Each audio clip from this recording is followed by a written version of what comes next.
जय श्री कृष्णा। राधे राधे दोस्तों, स्वागत है आपका आपके अपने चैनल पर। दोस्तों 200 वर्षों बाद एक दिव्य और दुर्लभ संयोग 7 सितंबर 2023 कृष्ण जन्माष्टमी पर बनने जा रहा है। और यदि आप भी आपके घर की सुख शांति, संतान की कमी और धन की कमी या कर्ज से परेशान हैं या आपका भाग्य आपका साथ नहीं दे रहा है, तो दोस्तों 7 सितंबर 2023 जन्माष्टमी पर ये 6 सटीक और असरदार कार्य आप जरूर करें और आप देखेंगे कि कुछ ही दिनों में आपकी सभी समस्याओं का हल संपूर्ण रूप से हो जाएगा। दोस्तों कई हजार वर्षों बाद 7 सितंबर 2023 को बहुत ही दुर्लभ और दिव्य संयोग बनने जा रहा है, क्योंकि इस दिन जन्माष्टमी के पावन पर्व के साथ साथ राजयोग, अमृत सिद्धि योग और साथ ही धनलक्ष्मी जैसे कई योग बन रहे हैं। और इस दिन भगवान श्री कृष्ण सबसे अधिक प्रसन्न होने वाले हैं। इसलिए दोस्तों, अगर आप भी भगवान कृष्ण से इस दिन जो भी सच्चे दिल से मांगेंगे वो मनोकामना आपकी जरूर पूरी होगी। और इस दिन ये 6 कार्य करने से आपकी किस्मत चमक उठेगी। आखिर कौन से हैं वह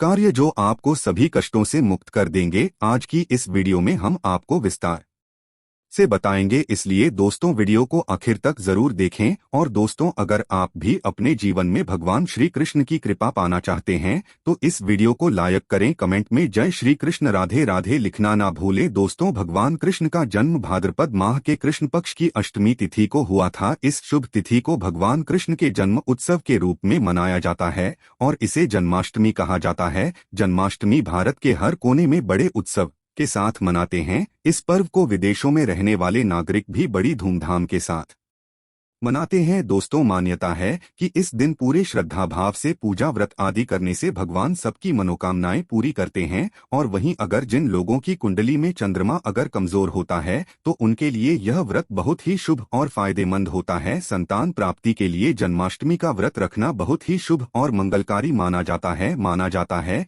कि जो भी स्त्री जन्माष्टमी के दिन भगवान गोपाल को झूला झूल आती है तो उसके शीघ्र ही विवाह के योग बन जाते हैं और संतान होने में विलंब नहीं होता। ऐसे में जन्माष्टमी का व्रत अवश्य रखें, शीघ्र ही सारे काम बन जाते हैं। दोस्तों, जन्माष्टमी की पूजा मध्यरात्रि में की जाती है, इसलिए इस साल भगवान श्री कृष्ण का जन्म उत्सव 6 सितंबर 2023 बुधवार को मनाया जाएगा। इस दिन भगवान श्री कृष्ण का 5250वां जन्म उत्सव मनाया जाएगा। दोस्तों, जन्माष्टमी 2023 पूजा का शुभ मुहूर्त 6 सितंबर 2023 दिन बुधवार को रात 11:57 से 12:42 के बीच जन्माष्टमी की पूजा की जाएगी। आपको बता दें, कान्हा का जन्म रोहिणी नक्षत्र में मध्यरात्रि में हुआ था। 6 सितंबर को रोहिणी नक्षत्र की शुरुआत सुबह 9:20 से हो रही है। अगले दिन 7 सितंबर को सुबह 10:25 पर इसका समापन हो जाएगा। वहीं जन्माष्टमी व्रत का पारण 7 सितंबर को सुबह 6:02 या शाम 4:14 के बाद किया जा सकेगा। दोस्तों, वहीं ग्रस्त और वैष्णव संप्रदाय के लिए जन्माष्टमी की तिथि आपको बता दें, ग्रस्त और वैष्णव संप्रदाय के लोग अलग अलग दिन कृष्ण जन्माष्टमी मनाते हैं। ऐसे में 6 सितंबर 2023 को ग्रस्त जीवन वाले लोग और 7 सितंबर 2023 को वैष्णव संप्रदाय के लोग कान्हा का जन्म उत्सव मना सकते हैं। दोस्तों, जन्माष्टमी व्रत से पहले रात को हल्का भोजन करना चाहिए और अगले दिन पूर्ण रूप से ब्रह्मचारी का पालन करना चाहिए। उपवास के दिन ब्रह्मा मुहूर्त में उठकर स्नान आदि से स्वच्छ होकर साफ वस्त्र पहनने चाहिए। उसके पश्चात भगवान कृष्ण का ध्यान करते हुए व्रत का संकल्प लेना चाहिए। इसके पश्चात भगवान कृष्ण को माखन, मिश्री और नारियल से बनी मिठाइयों का भोग लगाएं। दोस्तों, रात 12 बजे भगवान गोपाल का जन्म होगा। इसके बाद उनका पंचामृत से अभिषेक करें, उनको नए वस्त्र पहनाएं और उनका अच्छे से श्रृंगार करें। भगवान का चंदन से तिलक करें और उनके भोग में तुलसी का पत्ता अवश्य मिलाएं। भगवान कृष्ण की पूजा में जब तक तुलसी का पत्ता शामिल ना हो तब तक व्रत हमेशा अधूरा ही रहता है। इसके बगैर आप भगवान कृष्ण को प्रसन्न नहीं कर सकते। तुलसी के बगैर जन्माष्टमी का पर्व भी हमेशा अधूरा ही रहता है। दोस्तों, नंद के आनंद भयो जय कन्हैयालाल की कहकर भगवान गोपाल को झूला झूले। इसके पश्चात भगवान कृष्ण की शुद्ध देसी घी के दीपक और धूप बत्ती से आरती करें। दोस्तों, जन्म अष्टमी की पूजा में भगवान का श्रृंगार भी बहुत तो हम माना जाता है। आज हम आपको 8 ऐसी वस्तुओं के बारे में बताने जा रहे हैं जो भगवान गोपाल को अति प्रिय है। अगर आप भी भगवान कृष्ण की असीम कृपा प्राप्त करना चाहते हैं तथा माता लक्ष्मी की कृपा प्राप्त करना चाहते हैं, अपनी मनोकामना को पूर्ण करना चाहते हैं, तो जन्माष्टमी आने से पहले ही इन वस्तुओं को अपने घर पर अवश्य लेकर आएं। अगर आप इन सभी वस्तुओं को घर में नहीं ला सकते हैं तो कम से कम आप इनमें से कोई भी एक वस्तु घर में अवश्य लेकर आएं और भगवान श्री कृष्ण को यह वस्तु अवश्य अर्पित करें दोस्त। तो नंबर 1 भगवान गोपाल की अति प्रिय वस्तु है मोरपंख। कहा जाता है कि राधा रानी के महल में बहुत मोर हुआ करते थे। जब वो भगवान श्री कृष्ण की बांसुरी की धुन पर नृत्य करते थे तो उनके साथ में मोर भी नाच करते थे। एक दिन किसी मोर का पंख जमीन पर गिर गया, जिसे तुरंत उठाकर भगवान श्री कृष्ण ने अपने मस्तक पर सजा लिया। भगवान कृष्ण के मस्तक पर सजा मोर पंख राधा रानी के प्रेम की निशानी मानी जाती है। इसीलिए भगवान गोपाल के जन्म उत्सव की पूजा में मोर पंखों से उनकी हवा किए जाने का चलन है। इसीलिए जन्माष्टमी पर मोरपंख घर में अवश्य लाना चाहिए दोस्तों। एक अन्य कथा के अनुसार देवी राधा हर दिन मोर कुटी मंदिर के पास मोरों को दाना देने जाती थी। एक बार जब देवी राधा वहां पहुंची तो वहां पर एक भी मोर नहीं था। राधा रानी उदास हो गई। कान्हा ने देवी राधा को प्रसन्न करने के लिए स्वयं मोर रूप धारण कर लिया और वहां पहुंच गए। राधा रानी कान्हा का यह रूप देखकर बहुत प्रसन्न हुई दोस्तों। मोर कुटी मंदिर में मोर रूप में आज भी राधा कृष्ण की पूजा होती है। इसीलिए भगवान श्री कृष्ण को प्रसन्न करने के लिए जन्म अष्टमी के पूजन में मोरपंख अवश्य ही शामिल करना चाहिए। हिंदू मान्यताओं के अनुसार घर में मोरपंख का प्रयोग करने से अमंगल टल जाता है। विशेष रूप से कहा जाता है कि मोरपंख से बुरी आत्माएं पास नहीं आती। मोरपंख को भगवान गोपाल ने अपने मुख पर स्थान दिया तथा सम्मान दिया। वास्तु के अनुसार मोरपंख घर से अनेक प्रकार के वास्तुदोष को दूर करता है और मोरपंख सकारात्मक ऊर्जा को अपनी ओर खींचता है। मोरपंख मोर के बाजू से अलग होने के बाद भी जीवित रहता है, तभी तो इसका सकारात्मक असर अपना काम तेजी से करता है दोस्तों। दूसरी चीज है बांसुरी। भगवान राम की पहचान धनुष है तो भगवान गोपाल की बंसी। गोपाल की मधुर बांसुरी की धुन सुनकर गोपियों उनकी ओर खींची चली आती थी। भगवान गोपाल की बंसी प्रेम और आनंद का प्रतीक है। बाल कृष्ण गोपियों के साथ बंसी बजाकर रास रचते थे और सृष्टि में प्रेम का संचार करते थे दोस्तों। जन्माष्टमी के दिन भगवान श्री कृष्ण के श्रृंगार की सामग्री में बांसुरी को शामिल करने से गृहस्थी में प्रेम और आनंद आता है। भगवान कृष्ण को बांसुरी अर्पित करने के साथ ही आप अपने घर में बांसुरी को अवश्य ही लाएं दोस्तों।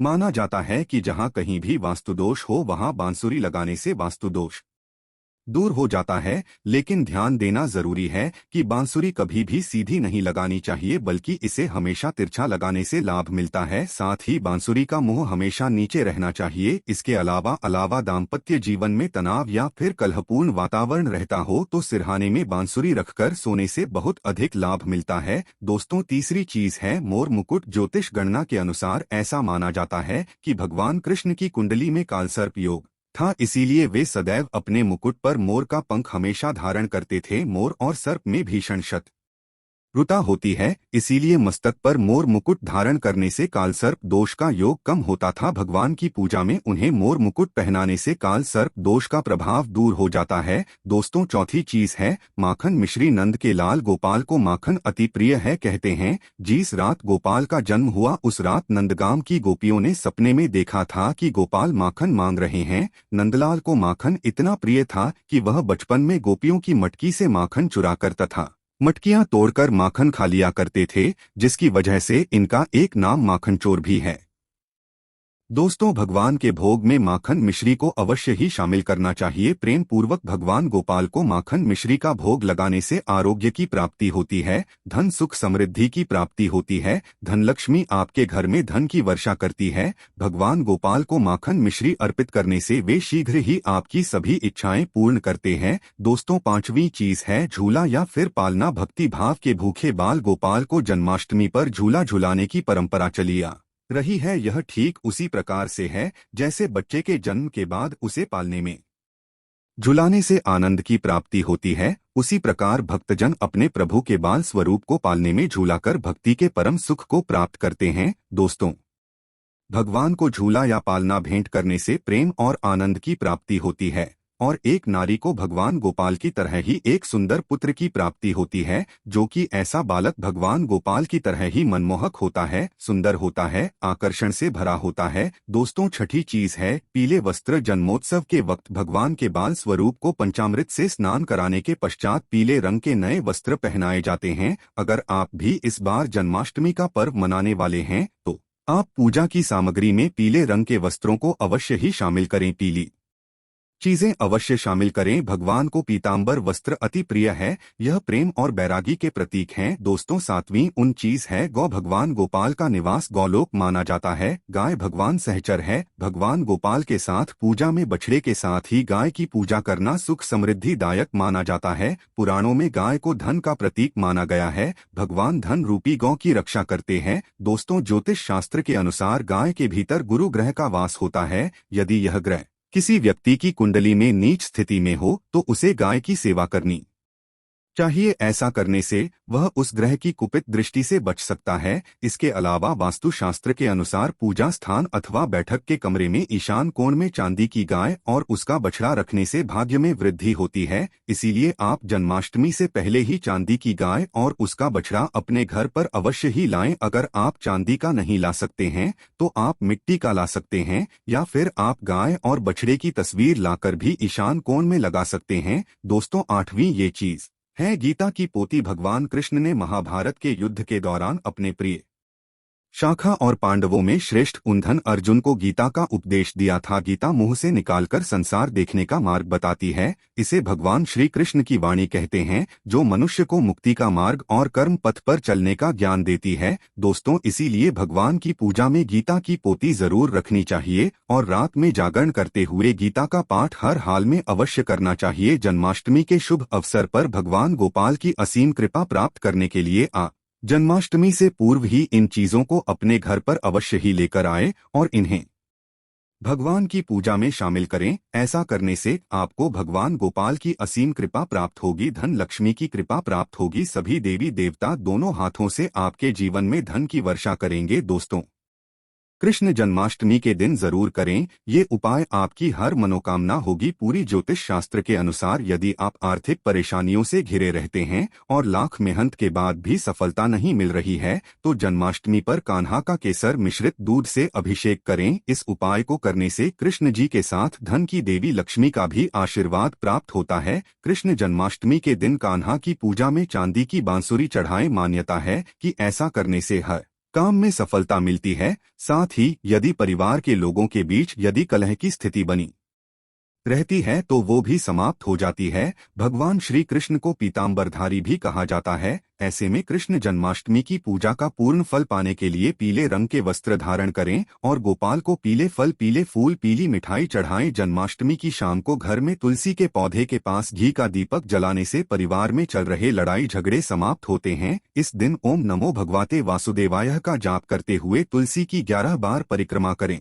इससे परिवार में प्रेम का वातावरण बना रहता है। जन्माष्टमी के दिन सुबह किसी भी राधा कृष्ण मंदिर में जाकर श्री कृष्ण जी को पीले फूलों की माला चढ़ाना बहुत शुभ माना जाता है। मान्यताओं के अनुसार इससे धन लाभ के प्रबल योग बनते हैं और आर्थिक समस्या दूर होने लगती है। इस दिन भगवान को पीले रंग के कपड़े, पीले फल, पीला अनाज और पीली मिठाई दान करने से जीवन में धन और यश बढ़ता है। जन्माष्टमी के दिन बाल गोपाल को पूजा करते समय एक पान का पत्ता भी अर्पित करें। पत्ते पर सिंदूर से श्री लिखें और फिर उसको पूजा करने के बाद जहाँ पैसा रखते हो वहां रख दें। ऐसा करने से घर में चल रही आर्थिक तंगी दूर होती है। कृष्ण जन्माष्टमी के दिन सुबह स्नान व ध्यान के बाद बाल गोपाल को नई पोशाक पहनाइए, भोग लगाएं और गोपी चंदन से श्रृंगार करें। उसके बाद पास के राधा कृष्ण मंदिर में जाकर वैजयंती फूलों की माला अर्पित करें। इस उपाय को करने से भगवान कृष्ण का आशीर्वाद मिलता है और सारे रुके हुए कार्य पूरे होते हैं। जन्माष्टमी के दिन गाय और उसके बछड़े की सेवा करनी चाहिए। इस दिन गाय और उसके बछड़े की मूर्ति लाएं और बाल गोपाल की मूर्ति के पास रखकर उसकी भी पूजा करें। ऐसा करने से भगवान कृष्ण की कृपा से संतान संबंधी शुभ समाचार सुनने को मिलता है। कृष्ण जन्माष्टमी तिथि पर दान करने का भी विधान है। अगर आप भी बांके बिहारी लाल का आशीर्वाद पाना चाहते हैं तो कृष्ण जन्माष्टमी पर राशिनुसार इन चीजों का दान करें। आइए जानते हैं। मेष राशि के जातक बाल गोपाल के जन्मदिवस पर गेहूं और गुड़ का दान करें। इस उपाय को करने से जीवन में व्याप्त सभी दुख और संकट दूर हो जाते हैं। वृषभ राशि के जातक श्री कृष्ण जन्माष्टमी पर माखन, मिश्री और चीनी का दान करें। इस उपाय को करने से वैवाहिक जीवन खुशहाल रहता है। मिथुन राशि के जातक भगवान कृष्ण की कृपा पाने के लिए जन्माष्टमी पर अन्न का दान करें। कर्क राशि के जातक भगवान मधुसूदन के अवतरण दिवस पर दूध, दही, चावल और मिठाई का दान करें। ऐसा करने से घर में सुख और समृद्धि बनी रहती है। सिंह राशि के जातक मुरली मनोहर का आशीर्वाद पाने के लिए जन्माष्टमी पर गुड़, शहद और मसूर दाल का दान करें। कन्या राशि के जातक गोपाल के जन्मदिन पर गौमाता की सेवा करें। साथ ही गौशाला में चारा हेतु धन का दान करें। तुला राशि के जातक भगवान श्री कृष्ण को प्रसन्न करने के लिए श्वेत और नीले रंग के वस्त्र का दान करें। से कारोबार में मन मुताबिक सफलता मिलती है। वृश्चिक राशि के जातक कृष्ण कन्हैया के जन्मदिन पर गेहूं, गुड़ और शहद का दान करें। इस उपाय को करने से आर्थिक स्थिति मजबूत होती है। धनु राशि के जातक अपने आराध्य भगवान श्री कृष्ण के जन्मदिन पर अपनी आर्थिक स्थिति के अनुसार गीता का दान करें। मकर राशि के जातक गरीबों के मध्य नीले रंग का वस्त्र दान करें। इस उपाय को करने से सभी बिगड़े काम बनने लगते हैं। कुंभ राशि के जातक श्री कृष्ण जन्माष्टमी पर धन का दान करें। इस उपाय को करने से सुख समृद्धि बनी रहती है। मीन राशि के जातक अपने आराध्य भगवान विष्णु के अवतरण दिवस पर केले, बेसन के मिश्री, माखन आदि चीजों का दान करें। ऐसा करने से साधक को मनोवांछित फल की प्राप्ति होती है। दोस्तों, ज्योतिष शास्त्र में 4 राशियां ऐसी हैं जिन पर भगवान श्री कृष्ण की विशेष कृपा बनी रहती है। ऐसे में आइए जानते हैं भगवान श्री कृष्ण की प्रिय राशियां। वृषभ राशि। कृष्ण की प्रिय राशियों में वृषभ राशि की गणना की जाती है। श्री कृष्ण की कृपा से जातकों को विभिन्न कार्यों में सफलता मिलती है और जीवन में आ रही कई प्रकार की समस्याओं से सामना करने का बल प्राप्त होता है। इस राशि के जातकों को जन्माष्टमी के दिन श्री कृष्ण की विशेष उपासना जरूर करनी चाहिए। कर्क राशि। ज्योतिष शास्त्र के अनुसार कर्क राशि के जातकों पर भगवान श्री कृष्ण की कृपा सदैव बनी रहती है। मान्यता है कि जो जातक नियमित रूप से भगवान श्री कृष्ण की उपासना करते हैं उन्हें सभी कार्यों में सफलता प्राप्त होती है। साथ ही जीवन में आ रही सभी समस्याएं दूर हो जाती है। सिंह राशि। श्री कृष्ण की प्रिय राशियों में सिंह राशि का भी नाम लिया जाता है। इस राशि के जातक नाम के अनुरूप मेहनती और निर्भीक होते हैं। जो जातक नित्य दिन भगवान श्री कृष्ण की उपासना करता है उन पर भगवान की विशेष कृपा बनी रहती है। साथ ही बल और बुद्धि का आशीर्वाद प्राप्त होता है। सिंह राशि के जातकों को जन्माष्टमी पर श्री कृष्ण और राधा रानी का ध्यान जरूर करना चाहिए। तुला राशि। तुला राशि के जातकों को भगवान श्री कृष्ण की विशेष कृपा प्राप्त होती है। ऐसा इसलिए क्योंकि इस राशि को भगवान श्री कृष्ण के प्रिय राशियों में गिना जाता है। इस राशि को पूजा पाठ का विशेष फल प्राप्त होता है और मान सम्मान में वृद्धि का भी आशीर्वाद मिलता है। जो जातक श्री कृष्ण जन्माष्टमी पर भगवान श्री कृष्ण की विशेष उपासना करते हैं उन्हें जीवन पर्यंत लाभ प्राप्त होता है। दोस्तों, हिंदू धर्म में कृष्ण जन्माष्टमी का त्योहार बड़े ही धूमधाम के साथ मनाया जाता है। इस वर्ष कृष्ण जन्माष्टमी के त्योहार पर ध्रुव और वृद्धि योग बन रहे हैं। ऐसा माना जाता है कि इन योगों में जन्माष्टमी का व्रत रखने और विधि विधान से भगवान कृष्ण की पूजा करने से कष्टों से मुक्ति मिलती है और मनचाहा वरदान प्राप्त होता है। लोग जन्माष्टमी पर भगवान श्री कृष्ण की पालकी सजाते हैं और अनेकों प्रकार से भगवान कृष्ण का श्रृंगार करते हैं। इस राशि के जातक को कैसे श्रृंगार करना है, आइए आपको बताते हैं। मेष राशि। मेष राशि में जन्म लेने वाले लोगों को कृष्ण जन्माष्टमी पर भगवान कृष्ण का श्रृंगार लाल रंग के वस्त्रों से करना चाहिए। ऐसा माना जाता है कि कृष्ण का श्रृंगार लाल वस्त्रों से करने से व्यक्ति के दाम्पत्य जीवन में खुशी आती है और मानसिक तनाव से मुक्ति मिलती है। वृषभ राशि। वृषभ राशि वाले लोगों को भगवान कृष्ण के बाल गोपाल रूप का श्रृंगार चांदी की वस्तुओं से करना चाहिए। ऐसा करने से वृषभ राशि वालों को भगवान श्री कृष्ण की कृपा प्राप्त होती है। मिथुन राशि। मिथुन राशि वाले लोगों को भगवान कृष्ण का श्रृंगार लहरिया प्रिंट वाले वस्त्रों से करना शुभ माना गया है। ऐसा करने से मिथुन राशि वाले लोगों को साहस और पराक्रम प्राप्त होता है। कर्क राशि। कर्क राशि के लोगों को भगवान कृष्ण का श्रृंगार सफेद रंग के वस्त्रों से करना शुभ माना गया है। ऐसा माना जाता है कि ऐसा करने से भगवान कृष्ण की कृपा प्राप्त होती है और व्यक्ति को हर कार्य में सफलता मिलती है। सिंह राशि में जन्मे लोगों को भगवान कृष्ण का श्रृंगार गुलाबी रंग के वस्त्रों से करना शुभ होता है। इसके अलावा सिंह राशि वाले भगवान कृष्ण को अष्टगंध का तिलक भी लगा सकते। ऐसा माना जाता है कि ऐसा करने से व्यक्ति के मान सम्मान में वृद्धि होती है। कन्या राशि वाले लोगों को भगवान कृष्ण का श्रृंगार हरे रंग के वस्त्रों से करना बताया गया है। भगवान कृष्ण के श्रृंगार में चंदन का उपयोग भी कर सकते हैं। ऐसा करने से कन्या राशि वालों पर भगवान कृष्ण की कृपा सदैव बनी रहती है। तुला राशि वाले लोगों को भगवान श्री कृष्ण का श्रृंगार केसरिया रंग के वस्त्रों में करना चाहिए। इसके बाद आप भगवान कृष्ण को घी का भोग लगा सकते हैं। ऐसा माना जाता है कि इससे व्यक्ति की आर्थिक समस्याएं जल्द खत्म होती है। वृश्चिक राशि के लोगों को भगवान कृष्ण का श्रृंगार जन्माष्टमी के दिन लाल रंग के वस्त्रों से करना चाहिए। ऐसा करने से भगवान कृष्ण सुख समृद्धि का आशीर्वाद देते हैं और व्यक्ति को आर्थिक लाभ होने की संभावनाएं बढ़ जाती है। धनु राशि के जातकों को भगवान कृष्ण का श्रृंगार जन्माष्टमी के दिन पीले रंग के वस्त्रों से करना चाहिए। इसके बाद कृष्ण को पीले रंग की मिठाई ही भोग में चढ़ाई जानी चाहिए। ऐसा करने से धनु राशि वाले लोगों के जीवन की परेशानियां दूर होती है। मकर राशि के लोगों को कृष्ण जन्माष्टमी पर कृष्ण का श्रृंगार पीले और लाल रंग के वस्त्रों से करना चाहिए। इसके अलावा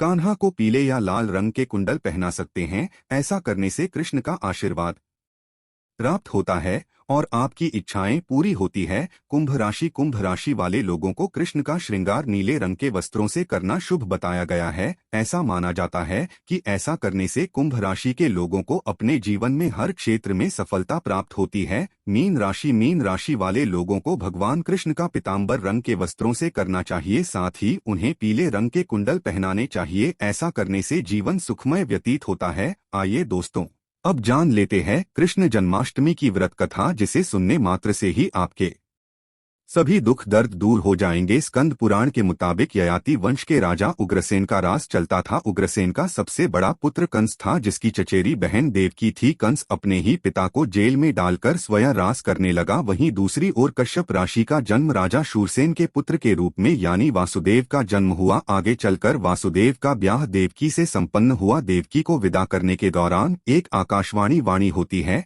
एक हंस तू आज इस बहन को इतने प्यार से विदा कर रहा है, कल उसी का 8वां पुत्र तुम्हारे मौत का कारण बनेगा। ऐसा सुनते ही कंस देवकी को मारने के लिए हावी हो गया, पर सैनिकों और वासुदेव के वचन ने ऐसा होने से बचा लिया। वासुदेव सत्यवादी थे। इन्होंने कंस को वचन दिया कि वो अपना 8वां पुत्र सौंप देंगे। वासुदेव जी की बात मानते हुए कंस ने उन दोनों को बंदी बनाने का निर्णय लिया और उनके पास पहरेदार लगा दिए। इसके बाद कंस ने देवकी के सारे संतानों को मारने का प्रण कर लिया। निश्चय अनुसार देवकी के 7 संतान कंस द्वारा मारे गए। इसके बाद देवकी के 8वें पुत्र का जन्म हुआ। भाद्रपद माह के कृष्ण पक्ष की अष्टमी तिथि को रोहिणी नक्षत्र के दौरान मध्यरात्रि में भगवान श्री कृष्ण का जन्म हुआ था। बालक के जन्म लेते ही जेल की कोठरी प्रकाशमय हो गई। साथ ही एक आकाशवाणी सुनाई दी कि तुम बालक को गोकुल में रह रहे नंद बाबा के यहाँ छोड़ आओ, वहाँ एक कन्या का जन्म हुआ है, उसे तुम यहाँ ले आओ। ऐसा सुनते ही वासुदेव की हथकड़ियाँ खुल गई। वे तुरंत एक टोकरी में श्री कृष्ण को रखकर इसे माथे पर लादे गोकुल की ओर निकल पड़े। रास्ते में यमुना नदी बालकृष्ण के चरणों को स्पर्श करने के लिए